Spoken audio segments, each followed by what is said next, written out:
Welcome to deals Kerala. Iran, Israel, American tensions updates. ഇറാനെതിരായ സൈനിക നീക്കത്തിൽ അടുത്ത ഘട്ടങ്ങൾക്കായി യുഎസ് സൈന്യം സജ്ജമാകുന്ന സാഹചര്യത്തിൽ മിഡിൽ ഈസ്റ്റിലെ സംഘർഷം അതിവേഗം വലുതാവുകയാണ്. ഡൊണാൾഡ് ട്രംപ് നയിക്കുന്ന അമേരിക്കൻ ഭരണകൂടം ആയിരക്കണക്കിന് സൈനികരെ ഗൾഫ് മേഖലയിൽ വിന്യസിക്കാൻ ഗൗരവമായി പരിഗണിക്കുന്നതായി യുഎസ് ഉദ്യോഗസ്ഥരും ഈ വിഷയത്തിൽ നേരിട്ട് പരിചയമുള്ള വൃത്തങ്ങളും വ്യക്തമാക്കുന്നു. യുദ്ധം മൂന്നാം ആഴ്ചയിലേക്ക് കടക്കുമ്പോൾ നിലപാട് കടുപ്പിക്കുന്ന ട്രംപ് ഭരണകൂടം വിവിധ സൈനിക ഓപ്ഷനുകൾ പരിശോധിച്ചുകൊണ്ടിരിക്കുകയാണ്. ഈ വിന്യാസങ്ങൾ ഭാവിയിൽ കൂടുതൽ ശക്തമായ ഇടപെടലുകൾക്ക് വഴിയൊരുക്കുമെന്നതാണ് സൂചന. ഇപ്പോൾ അമേരിക്കയുടെ പ്രധാന പരിഗണനകളിലൊന്ന് ലോകത്തിലെ ഏറ്റവും നിർണായകമായ കടൽപാതകളിലൊന്നായ സ്ട്രെയ്റ്റ് ഓഫ് ഹോർമുസ് സുരക്ഷിതമാക്കുക എന്നതാണ്. ആഗോള എണ്ണ വിതരണത്തിന്റെ വലിയൊരു ഭാഗം കടന്നുപോകുന്ന ഈ കടലിടുക്ക് സുരക്ഷിതമാക്കാൻ വ്യോമസേനയും നാവികസേനയും മുഖ്യ പങ്ക് വഹിക്കുമെന്നാണ് സൂചന. എന്നാൽ ഇതൊരു സാധാരണ സുരക്ഷാ ദൗത്യമല്ല. ഇറാന്റെ തീരദേശത്ത് നേരിട്ട് സൈനിക സാന്നിധ്യം ഉറപ്പാക്കേണ്ടി വരുമെന്നതാണ് യഥാർത്ഥ വെല്ലുവിളി.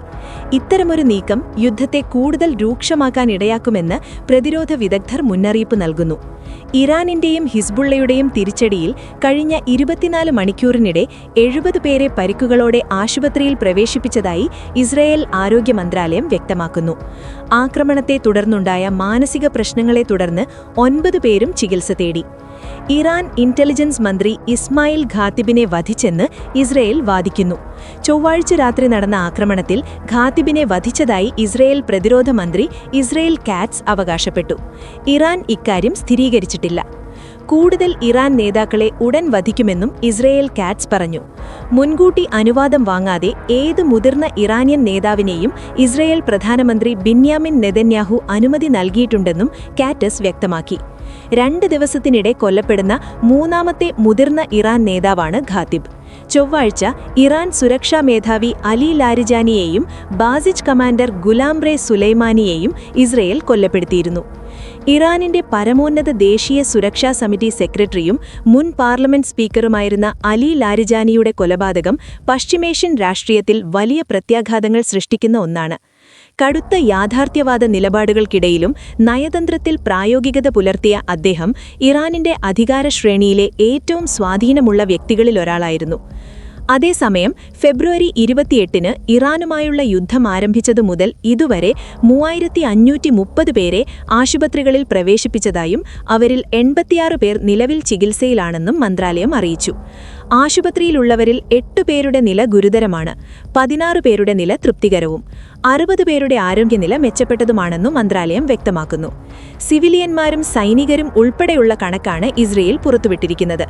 സിവിൽ മേഖലകളിൽ ക്ലസ്റ്റർ ബോംബുകൾ വഹിച്ചുകൊണ്ടുള്ള മിസൈൽ പതിച്ചതായും ബോംബ് ഷെൽട്ടറുകളിലേക്കും ഇവയിലെ ചെറുകിട ബോംബുകൾ ചിതറിത്തെറിച്ചതായും റിപ്പോർട്ടുകളുണ്ട്. ഇറാൻ, ഹിസ്ബുള്ള എന്നിവർ തുടർച്ചയായി നടത്തുന്ന മിസൈൽ, ഡ്രോൺ, റോക്കറ്റ് ആക്രമണങ്ങളെ തുടർന്ന് ഇസ്രയേലിന്റെ വ്യോമ പ്രതിരോധ സംവിധാനങ്ങൾ അതീവ ഗുരുതരാവസ്ഥയിലാണെന്നാണ് അന്താരാഷ്ട്ര റിപ്പോർട്ടുകൾ സൂചിപ്പിക്കുന്നത്.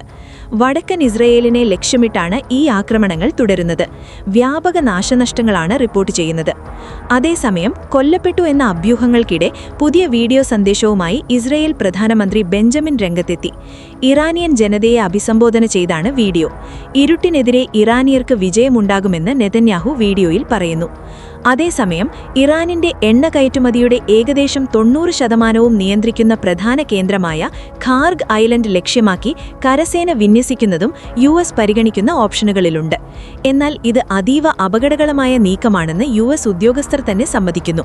മിസൈലുകളും ഡ്രോണുകളും ഉപയോഗിച്ച് ദ്വീപിനെ പ്രതിരോധിക്കാൻ ഇറാന് കഴിവുണ്ടെന്നതാണ് ഈ നീക്കത്തെ കൂടുതൽ അപകടകരമാക്കുന്നത്. ഇതിനിടയിൽ യുദ്ധം ഊർജ്ജ മേഖലയിൽ വലിയ ആഘാതം സൃഷ്ടിച്ചിരിക്കുകയാണ്. ഇറാനിന്റെ ഏറ്റവും വലിയ ഗ്യാസ് ഫീൽഡുകളിൽ ഒന്നായ സൗത്ത് പാർസ് ഗ്യാസ് ഫീൽഡ് പ്രദേശത്തെ പ്ലാന്റുകൾ ഇസ്രയേൽ ആക്രമിച്ചതായി ഇറാൻ ആരോപിച്ചു. ഈ ആക്രമണത്തെ തുടർന്ന് ഗൾഫ് മേഖലയിൽ ആകെ പ്രതികാര ഭീഷണി ഉയർന്നു. ഖട്ടറും സൗദി അറേബ്യയും UAEയും തുടങ്ങിയ രാജ്യങ്ങളിലെ എണ്ണയും വാതക സൗകര്യങ്ങൾ ലക്ഷ്യമാക്കുമെന്ന് ഇറാൻ തുറന്ന മുന്നറിയിപ്പ് നൽകി. ഖത്തറിലെ പ്രധാന ഊർജ്ജ കേന്ദ്രമായ റാസ് ലഫാൻ ഇൻഡസ്ട്രിയൽ സിറ്റിയിൽ ഇറാനിയൻ മിസൈലുകൾ പതിച്ചതിനെ തുടർന്ന് വ്യാപക നാശനഷ്ടങ്ങൾ റിപ്പോർട്ട് ചെയ്യപ്പെട്ടു. അതേസമയം സൗദി അറേബ്യ റിയാദിലേക്ക് വിക്ഷേപിച്ച ബാലിസ്റ്റിക് മിസൈലുകൾ തടഞ്ഞു നശിപ്പിച്ചതായി അറിയിച്ചു. ഗൾഫ് മേഖലയിലെ സുരക്ഷാ സാഹചര്യം അതീവ ഗുരുതരമായ നിലയിലേക്ക് മാറിയിരിക്കുന്നു. ഖത്തറും ഇറാനും പങ്കിടുന്ന സൗത്ത് പാഴ്സ് ഗ്യാസ് ഫീൽഡ് ലോകത്തിലെ ഏറ്റവും വലിയ നരീകരിത നിക്ഷേപങ്ങളിൽ ഒന്നാണ്. ഈ മേഖലയിലെ സംഘർഷം ആഗോള എണ്ണ വിപണിയെ നേരിട്ട് ബാധിക്കുന്നതായാണ് വിദഗ്ധരുടെ വിലയിരുത്തൽ. ഖത്തർ വിദേശകാര്യ മന്ത്രാലയം ഈ ആക്രമണങ്ങളെ അന്താരാഷ്ട്ര നിയമത്തിന്റെ നഗ്നമായ ലംഘനമെന്ന് വിശേഷിപ്പിക്കുകയും ഇസ്രയേലിനെ ശക്തമായി വിമർശിക്കുകയും ചെയ്തു. ഇതോടെ ആഗോള സമ്പദ്വ്യവസ്ഥയിൽ വലിയ അനിശ്ചിതത്വം രൂപം കൊണ്ടു. യുദ്ധം ആരംഭിച്ചതിനു പിന്നാലെ തന്നെ എണ്ണവില കുതിച്ചുയർന്നു. ബ്രെന്റ് ക്രൂഡ് വില $100 കടന്ന് $110 അടുത്തെത്തി. ഇതിന്റെ ആഘാതം അമേരിക്ക ഉൾപ്പെടെ നിരവധി രാജ്യങ്ങളിൽ നേരിട്ട് അനുഭവിക്കുന്നു. ഡീസൽ വില ഉയർന്നതോടെ ആഭ്യന്തര രാഷ്ട്രീയ സമ്മർദ്ദവും ജോ ബൈഡൻ കാലത്തുണ്ടായിരുന്ന സാമ്പത്തിക സമ്മർദ്ദങ്ങളെക്കാൾ കടുത്ത രീതിയിൽ ഉയരുന്നുവെന്നാണ് വിലയിരുത്തൽ. സംഘർഷം ഇപ്പോൾ ഒരു പ്രദേശപരിധി വിട്ട് വ്യാപകമായ യുദ്ധത്തിലേക്ക് മാറുന്ന സൂചനകളാണ് നൽകുന്നത്. ഷിപ്പിംഗ് റൂട്ടുകൾ തകരാറിലായതോടെ ആഗോള വ്യാപാരവും പ്രതിസന്ധിയിലായി. ഗൾഫ് മേഖലയിലെ അടിസ്ഥാന സൗകര്യങ്ങൾക്ക് ദീർഘകാല നാശനഷ്ടങ്ങൾ സംഭവിക്കാനുള്ള സാധ്യത ഉയരുന്നു. വാഷിംഗ്ടണിൽ നിന്നുള്ള റിപ്പോർട്ടുകൾ പ്രകാരം US ഇന്റലിജൻസ് വിലയിരുത്തലുകൾ പ്രകാരം ഇറാൻ ഗവൺമെന്റ് അകത്തുനിന്ന് ദുർബലമാകുന്നതായി സൂചന കിട്ടുന്നു. എന്നാൽ അതിനോടൊപ്പം തന്നെ ഇറാനും അതിന്റെ പ്രോക്സി ഗ്രൂപ്പുകളും ഇപ്പോഴും ശക്തമായ ആക്രമണക്ഷതി നിലനിർത്തുന്നുവെന്നും മുന്നറിയിപ്പുണ്ട്. ചെങ്കടലിൽ നിലയുണ്ടായിരുന്ന USS ജെറാൾഡ് ആർ ഫോർഡ് വിമാനവാഹിനി കപ്പലിൽ ഉണ്ടായ തീപിടുത്തം നാവികരുടെ കിടപ്പാടം നഷ്ടപ്പെടുത്തിയെന്ന് റിപ്പോർട്ട്. 600-ലധികം നാവികരുടെ കിടപ്പാടമാണ് കഴിഞ്ഞ ആഴ്ചയുണ്ടായ തീപിടുത്തത്തിൽ കത്തിയമർന്നത്. കിടക്ക പോയതോടെ കപ്പലിലെ ജീവനക്കാർ ഇപ്പോൾ തറയിലും മേശപ്പുറത്തുമാണ് ഉറങ്ങുന്നതെന്നാണ് ന്യൂയോർക്ക് ടൈംസ് റിപ്പോർട്ട് ചെയ്യുന്നത്. കപ്പലിലെ പ്രധാന ലോണ്ടറി ഏരിയയിലായിരുന്നു തീപിടുത്തമുണ്ടായത്. ഇതിനാൽ നാവികർക്ക് വസ്ത്രങ്ങൾ അലക്കാനുള്ള സൗകര്യവും ഇല്ലാതായി. തീപിടുത്തം അണയ്ക്കാൻ 30 മണിക്കൂറിലധികം സമയമെടുത്തു എന്നാണ് റിപ്പോർട്ട്. അപകടത്തിൽ നിരവധി സൈനികർക്ക് പുക ശ്വസിച്ച് ശാരീരിക അസ്വസ്ഥതകളും ഉണ്ടായി. നിസ്സാര പരിക്കേറ്റ 2 പേർക്ക് ചികിത്സ നൽകിയതായും സൈനിക ഉദ്യോഗസ്ഥർ സ്ഥിരീകരിച്ചിരുന്നു. ഇറാനിലെ സൈനിക നീക്കങ്ങൾക്ക് പിന്തുണ നൽകുന്നതിനാണ് ജെറാൾഡ് ആർ ഫോർഡ് ചെങ്കടലിൽ നിലയുണ്ടായിരുന്നത്. ഏകദേശം 4500 നാവികരെയും പൈലറ്റുകളെയും വഹിക്കുന്ന ഈ യുദ്ധക്കപ്പൽ വെനസ്വേലയ്ക്കെതിരായ സമ്മർദ്ദ തന്ത്രങ്ങളുടെ ഭാഗമായി കരീബിയൻ ദ്വീപിലായിരുന്നു. പിന്നീടാണ് പശ്ചിമേഷ്യയിലേക്ക് മാറ്റുന്നത്. അതേസമയം യുദ്ധവിമാനങ്ങൾ വിക്ഷേപിക്കുന്നതിനുള്ള കപ്പലിന്റെ പ്രൊപ്പൽഷൻ പ്ലാന്റിന് കേടുപാടുകളൊന്നും സംഭവിച്ചിട്ടില്ല എന്നും വിമാനവാഹിനി കപ്പൽ ഇപ്പോഴും പൂർണ്ണമായും പ്രവർത്തനക്ഷമമാണെന്നും കമാൻഡ് വ്യക്തമാക്കിയിരുന്നു. അപ്രതീക്ഷിതമായുണ്ടായ ഈ അഗ്നിബാധ കപ്പലിന്റെ സുരക്ഷാ ക്രമീകരണങ്ങളിലൂടെ വേഗത്തിൽ പരിഹരിക്കപ്പെട്ടതായി US നാവികസേന അറിയിച്ചിരുന്നു. ഈ യുദ്ധത്തിന്റെ രാഷ്ട്രീയ പ്രതിഫലനങ്ങളും ഗൗരവമേറിയതാണ്. യൂറോപ്യൻ രാജ്യങ്ങൾ പോലും അമേരിക്കയുടെ നീക്കങ്ങളെ പൂർണ്ണമായും പിന്തുണയ്ക്കുന്നില്ല. ഫ്രെഡറിക് മെറസ് തുറന്നു പറഞ്ഞത് ശ്രദ്ധേയമാണ്. ഇറാനെതിരായ നടപടികളിൽ ജാഗ്രത വേണമെന്നും യുദ്ധത്തിന്റെ യുക്തിയെക്കുറിച്ച് സംശയമുണ്ടെന്നും അദ്ദേഹം വ്യക്തമാക്കി. ഇതേസമയം ഇറാനിലെ ആഭ്യന്തര രാഷ്ട്രീയ സാഹചര്യവും അതീവ സംഘർഷഭരിതമാണ്. രാജ്യത്തെ സുപ്രധാന നേതാക്കളെ ലക്ഷ്യമിട്ട് നടക്കുന്ന കൊലപാതകങ്ങൾ തീരുമാനമെടുക്കൽ പ്രക്രിയയെ ദുർബലമാക്കുകയാണ്. അലി ലാരിജാനി പോലുള്ള സ്വാധീനമുള്ള നേതാക്കളുടെ നഷ്ടം ഇറാനിന്റെ തന്ത്രപരമായ ക്ഷതിയെ ബാധിച്ചിരിക്കുകയാണ്. മതരാഷ്ട്രീയ ബന്ധങ്ങൾക്കും സൈനിക സംവിധാനത്തിനുമിടയിൽ ബന്ധം പുലർത്തിയിരുന്ന പ്രധാന ഇടനിലക്കാരനായിരുന്നു ലാരിജാനി. ഇറാനിന്റെ പരമോന്നത നേതാവ് അലി ഖമിനേയുമായി ബന്ധപ്പെട്ട സുരക്ഷാ വെല്ലുവിളികളും വർദ്ധിച്ചിരിക്കുന്നു. ഉയർന്ന നിരയിലെ സൈനിക കമാൻഡർമാർക്കെതിരായ ലക്ഷ്യബദ്ധമായ ആക്രമണങ്ങൾ ഇറാനിന്റെ യുദ്ധക്ഷതിയെ ബാധിക്കുന്നു. ഗൾഫ് മേഖലയിൽ ഭീതി ഉണർത്തുന്ന മറ്റൊരു സംഭവം സൗദി അറേബ്യയിലെ മിസൈൽ ആക്രമണങ്ങളാണ്.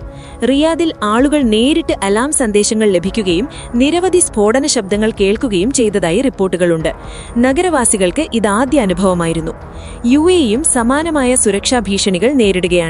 ഗ്യാസ് പ്ലാന്റുകളിലും എണ്ണപ്പാടങ്ങളിലും മിസൈൽ അവശിഷ്ടങ്ങൾ കണ്ടെത്തിയതായി അധികൃതർ അറിയിച്ചു. നിരവധി സ്ഥലങ്ങളിൽ താൽക്കാലികമായി പ്രവർത്തനം നിർത്തിവെച്ചു. ഇതിനിടെ യൂറോപ്യൻ രാജ്യങ്ങൾ അവരുടെ സൈനിക സാന്നിധ്യം കുറയ്ക്കാൻ തുടങ്ങിയത് ശ്രദ്ധേയമാണ്. ജർമ്മനി, നോർവേ, സ്പെയിൻ തുടങ്ങിയ രാജ്യങ്ങൾ മിഡിൽ ഈസ്റ്റിൽ നിന്നുള്ള സൈനികരെ പിൻവലിക്കുകയോ പുനഃസ്ഥാപിക്കുകയോ ചെയ്യുന്നു. ഇത് യുദ്ധം കൂടുതൽ വ്യാപിക്കാനുള്ള സാധ്യതയുള്ളതായി അവർ വിലയിരുത്തുന്നതിന്റെ തെളിവാണ്. ലെബനോനിലും സംഘർഷം രൂക്ഷമാകുന്നു. ഹിസ്ബുള്ളയും ഇസ്രയേലും തമ്മിലുള്ള ഏറ്റുമുട്ടൽ ശക്തമായി തുടരുന്നു. ബെയ്റൂട്ടിൽ നടന്ന വ്യോമാക്രമണത്തിൽ നിരവധി പേർ കൊല്ലപ്പെട്ടു. ലിക്കാനി നദിക്ക് മുകളിലുള്ള പാലങ്ങൾ തകർത്തത് തെക്കൻ ലെബനോനെ ഒറ്റപ്പെടുത്താനുള്ള നീക്കമായി വിലയിരുത്തപ്പെടുന്നു. മാർച്ച് ആരംഭം മുതൽ ലെബനോനിൽ 900-ലധികം പേർ കൊല്ലപ്പെടുകയും ലക്ഷക്കണക്കിന് പേർക്ക് കുടിയൊഴിയേണ്ടി വരികയും ചെയ്തിട്ടുണ്ട്. ആരോഗ്യ സംവിധാനങ്ങൾ തകർച്ചയുടെ വക്കിലാണ്. ആശുപത്രികളിൽ ഡോക്ടർമാർ സ്വന്തം കുടുംബങ്ങളെപ്പോലും അവിടെ തന്നെ പാർപ്പിക്കേണ്ട അവസ്ഥയിലായി. ഈ യുദ്ധം ഇനി ഒരു രാജ്യത്തിന്റെയോ രണ്ട് രാജ്യത്തിന്റെയോ പ്രശ്നമല്ല. ഇത് പൂർണ്ണമായും ഒരു പ്രാദേശിക യുദ്ധമായി മാറിയിരിക്കുന്നു. ഗൾഫ് മുതൽ ലെബനോൻ വരെ വ്യാപിച്ചിരിക്കുന്ന ഈ സംഘർഷം ആഗോള സമാധാനത്തിനും സാമ്പത്തിക സ്ഥിരതയ്ക്കും വലിയ വെല്ലുവിളിയാണ്. എണ്ണവില ഉയരുന്നതും വ്യാപാര തടസ്സങ്ങളും രാഷ്ട്രീയ അനിശ്ചിതത്വവും ചേർന്ന് ലോകത്തെ ഒരു വലിയ പ്രതിസന്ധിയിലേക്ക് നയിക്കുകയാണ്. യുദ്ധം ഉടൻ അവസാനിക്കാനുള്ള സൂചനകൾ ഒന്നും കാണുന്നില്ല. മറിച്ച് ഓരോ ദിവസവും പുതിയ സൈനിക നീക്കങ്ങളും ആക്രമണങ്ങളും ഈ സംഘർഷത്തെ കൂടുതൽ സങ്കീർണമാക്കുന്നു. ഇപ്പോൾ ലോകം മുഴുവൻ നോക്കിക്കൊണ്ടിരിക്കുന്നത് ഒരേയൊരു ചോദ്യത്തിലേക്കാണ്: ഈ യുദ്ധം ഇവിടെ നിൽക്കുമോ, അല്ലെങ്കിൽ ഇതൊരു പൂർണ്ണമായ ആഗോള സംഘർഷമായി മാറുമോ? International desk, deals Kerala.